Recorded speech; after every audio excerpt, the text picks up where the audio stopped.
All right, buckle up because today we're diving deep into the world of MC Escher. But with a twist. We're not just admiring his art from afar. Oh no.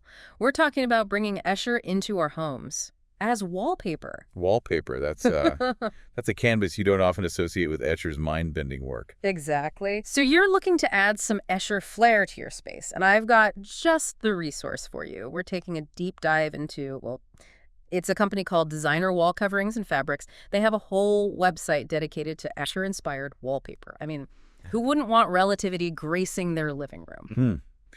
It's a fascinating idea, taking art known for playing with perspective and turning it into something as everyday as wallpaper. I'm curious to see how they've pulled it off. Me too.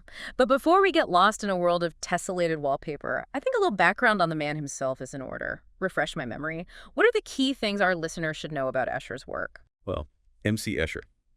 He was a Dutch graphic artist, most active in the mid-20th century.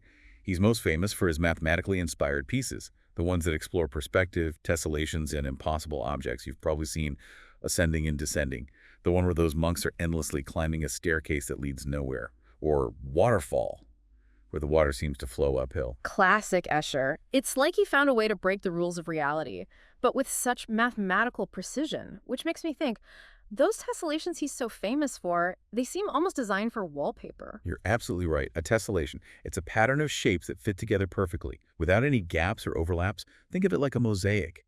But instead of depicting a scene, it repeats infinitely.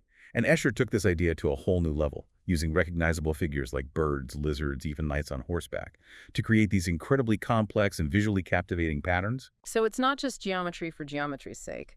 There's this playful element of recognizable imagery woven in. Imagine having a wall covered in Escher's fish pattern. It's both mathematically rigorous and visually stunning. And speaking of fish, this website actually offers it in a bunch of different colorways. There's a classic blue and red, a more subdued dark green, even a vibrant orange and green. And that's where the genius of translating Escher into wallpaper really shines. Tessellations, by their very nature, lend themselves to being repeated. And by playing with different colors, you can drastically change the mood and feel of the pattern.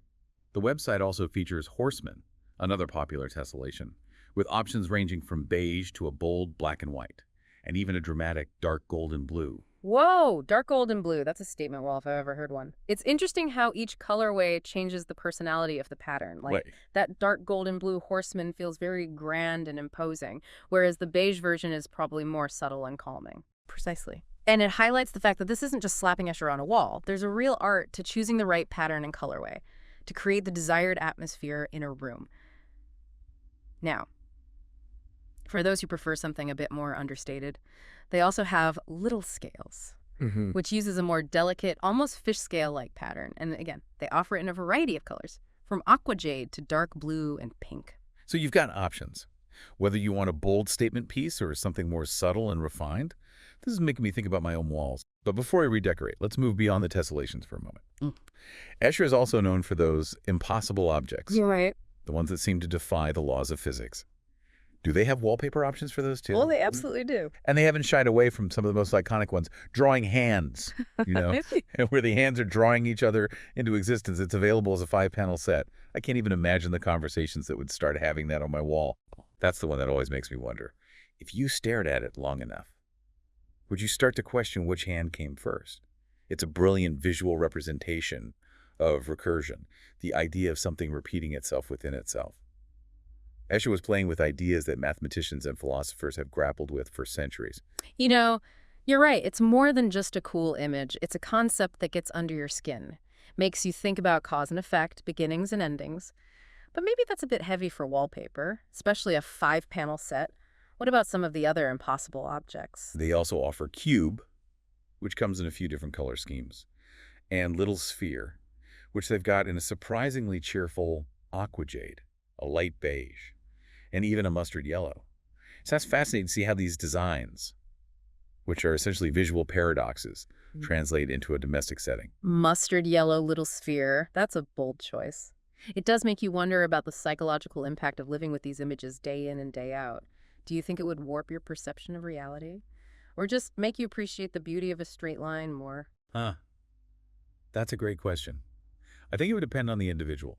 Some people might find it unsettling to have these impossible objects constantly challenging their perception of space and logic. Others might find it inspiring, a reminder that there's always more than meets the eye. And I bet some people would just love the way it looks. Speaking of warping perceptions, they also have Metamorphosis Border, right? That one's a multi-panel set too, isn't it? It is, and it's completely different from the single-roll designs. Metamorphosis is one of Escher's most complex pieces, where these tessellated patterns morph and evolve into different shapes and creatures. Imagine that unfolding across your wall. Okay. I am officially picturing this in my house. But I have to admit, I'm getting a little anxious just thinking about hanging it up. All those panels, getting them lined up perfectly. But I guess that's part of the Escher experience, isn't it?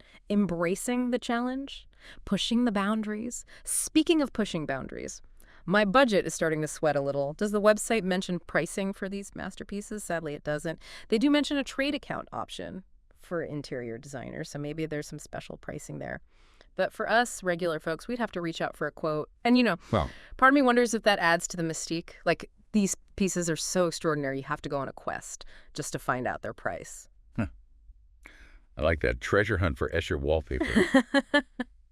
But speaking of treasures, let's go back to you for a moment. We talked about all these different patterns and colorways. If you had to choose one for your own home, which Escher would you bring to life on your walls? Ooh, that's a tough one. Part of me wants to go all out with Metamorphosis Border, just to see how it transforms a space.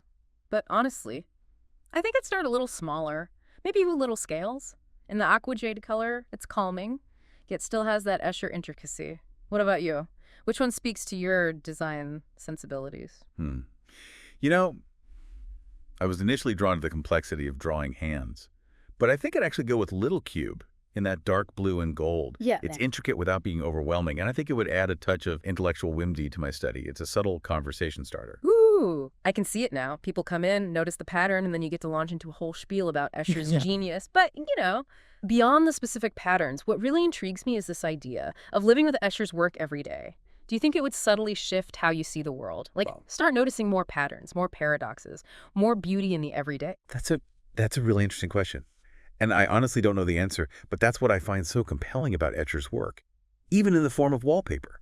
It's not just decoration, it's art that makes you think, that challenges your perceptions, that maybe even opens your mind to new possibilities. And who knows, maybe having a piece of that in your home, even if it's just on your walls, can subtly influence the way you see the world around you. It's like having a